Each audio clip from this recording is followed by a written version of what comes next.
The Suzuki Hayabusa. Now, irrespective of whether or not you're a biking enthusiast, you've definitely heard about this bike.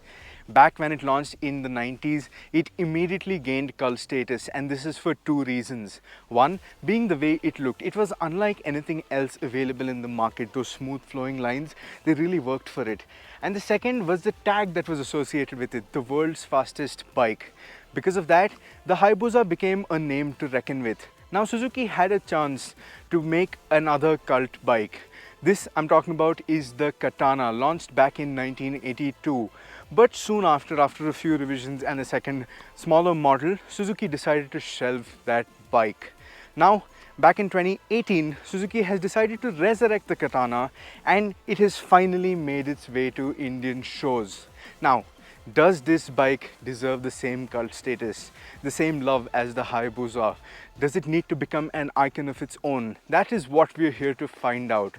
Welcome to our first ride review of the Suzuki Katana. If you like this video, give us a thumbs up, share this video with like-minded enthusiasts, and click on that bell icon to stay notified on all things thrill of riding.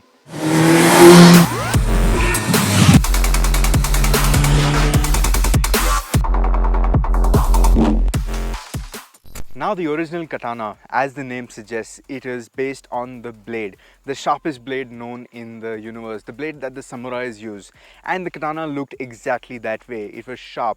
And another reason why I feel it should have deserved that icon title and it should have caught on back when it launched in 1982 is because of the way it looked. It looked unlike anything else in the market that was available at that time. It didn't have the silhouette of any bike that you could see and like, oh, this bike looks like that. There was none of that with that Katana. Suzuki had managed to make a bike that looked well ahead of its time. Maybe that's why it didn't catch on back then. But coming back to this new Katana, Suzuki have managed to capture the essence of that old Katana, and I really love this bike for that. It looks sharp.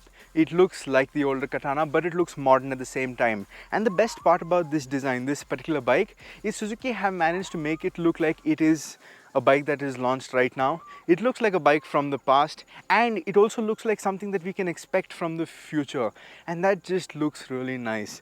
Now, in the overall scheme of things, I really like the front end, but this rear end, individually it looks nice. Like if you look at it isolated, it looks nice. It's a nice rear end, but somehow I feel like it doesn't fit in the overall design of this bike. I feel if Suzuki had made it slightly boxier like they did in the front end, it would have flown more seamlessly. But then again, that's just my opinion. What do you think about the design of the Katana? Let us know in the comment section down below.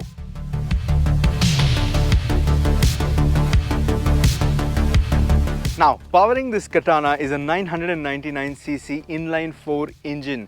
This is the same Gixxer K5 engine that gained a lot of fame after its great success in MotoGP back in 2005. Now, this has been down-tuned. It isn't in the same state of tune as you'd find it in the top flagship Gixxer, but it is still powerful nonetheless. It makes around 147 bhp, and that is plenty for the application that you will use this bike in. It comes with a ride-by-wire system and 3 modes, A, B and C, and this ride-by-wire system is calibrated brilliantly. There is a stark difference between the throttle response in A, B and C, which makes the bike that much more usable. Say you're in the city or say you're riding in the rain, stick the bike in C and it will comfortably ride along. You won't feel scared because the throttle response is pretty soft at that mode, and it is easier to ride. At the same time, you want to have a lot of fun in the twisties, stick it in A, you get your sharp throttle response and you can have bucket loads of fun. Now, this is a high compression inline-4 engine, and it definitely sounds like one, it feels like one. But what's surprising is for a high compression engine, it is extremely tractable. You can literally stick it in 6th gear and keep the revs as low as 1,500 RPM and it will just go cleanly. As soon as you cross 3,000 RPM, you will feel a surge of power. Get it to 7,000 RPM and the engine is singing and you are flying down the road at speeds that are just not comprehensible and you shouldn't be doing in your cities. Best to enjoy such a bike like this on the open highway or on the tracks. Now, like I said, Power comes in around 3.5, 4,000 RPM, and then there's a next surge of power at around 7,000 RPM, and the power delivery feels really meaty. Below that, it's a nice, comfortable engine. I wouldn't call it lazy in the slightest, but it is smooth and refined. It's only when you cross around 7,000, 8,000 RPM is when you'll really start to feel any vibrations. But at that point of time, you're doing ridiculous speeds any which way, so you're not really bothered about the vibrations, are you? Now, this engine is mated to a 6-speed gearbox and a slip and assist clutch. The clutch action is fairly light and the gearbox is nice and tactile to the shift. But you won't be using the gearbox as much because of just how tractable this engine is. You also have a quick shifter, which is not the best in the world, but it does its job. You need to understand when to use it and then it will work well. At slower speeds, it is a little clunky, so you're better off using the clutch lever then. But if you are at speed, the quick shifter up function works very well. The down function is a little questionable. It works sometimes well, sometimes it doesn't work well. So it's all about finding that right balance. But then again, say even the quick shifter wasn't there, the clutch and the gearbox is nice enough to use it without that being much of a stress point. Right, so I've told you about this engine and how it performs, but after all, this is an inline 4, and if you don't love an inline 4 for the way it makes its power, you definitely love it for the way it sounds. So why not I give you a quick sound sample of what this Suzuki Katana sounds like.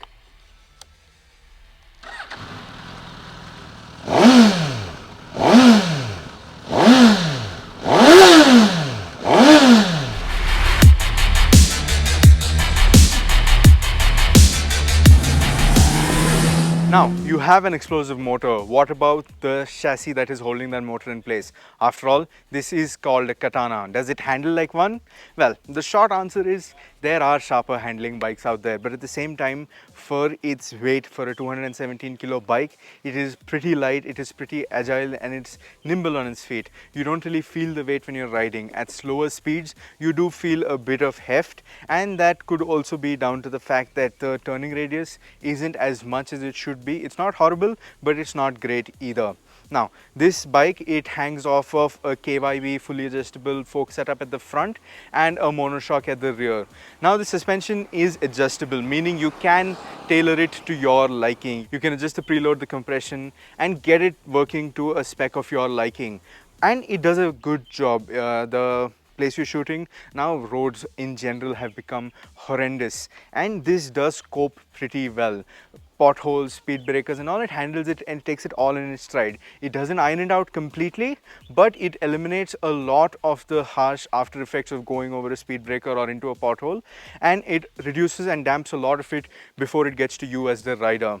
Now, the suspension setup doesn't feel as sophisticated as some more expensive bikes out there, but it doesn't need to. The fact that it is adjustable is enough. Now, you have a nice wide handlebar. As you can see, my hands are stretched out quite a bit, not uncomfortably so. I feel this is a very nice wide handlebar. This is a good implementation of what a naked bike should have. And your foot pegs are slightly rear set, but not super sport levels rear set, but rear set enough to enjoy a nice, comfortable and upright stance, but commanding and sporty when you need it to be. I can definitely see no problem in taking this bike to the racetrack and absolutely thrashing it.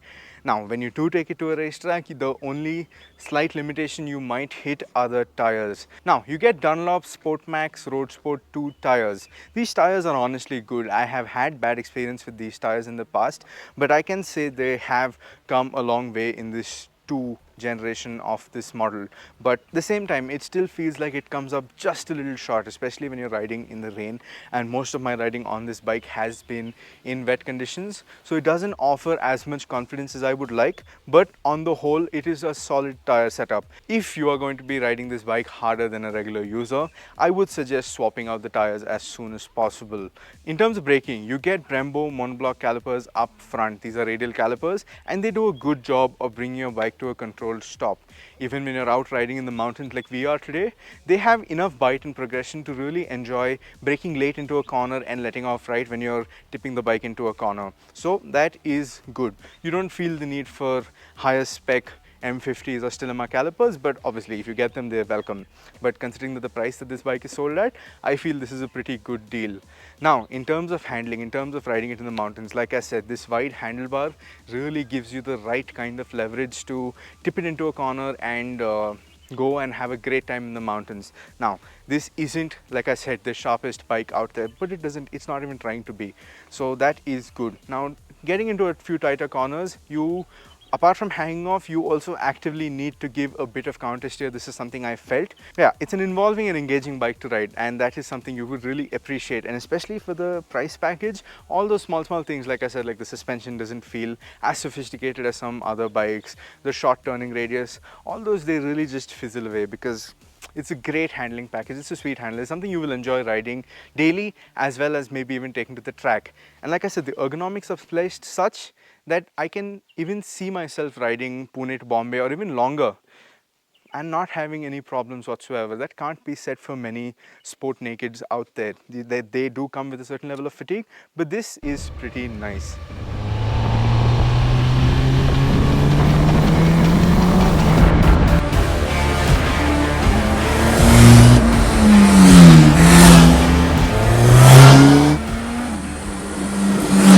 Alright, so now what is my final conclusion of the Katana? I started this video by saying, does it need to become an icon like the Hayabusa? Well, the short answer is yes. It is a bike that has been put together to a cost which makes it one of the most affordable 1000cc inline fours in the market, but that is not a deal breaker in the slightest. All the small parts that you see that could be better are easily and immediately out of your mind when you think about the price. Rupees 13.61 lakh ex showroom. That is how much you're expected to shell out for this bike, and that, in my opinion, is great value for money. Apart from small things like the instrument cluster that feels a little dated, not having an adjustable clutch lever, and really minuscule things here and there is nothing really to complain about, even if you keep the price aside. And that, in my opinion, makes for a great bike. And then when you factor in the price, it just becomes that much sweeter a deal. And yes, just look at it. It is a beautiful bike. It's unlike anything out there in the market. Why shouldn't it become an icon? That's what I have to say about this Suzuki Katana. What do you feel about the bike? Let us know in the comment section down below. And thanks for watching.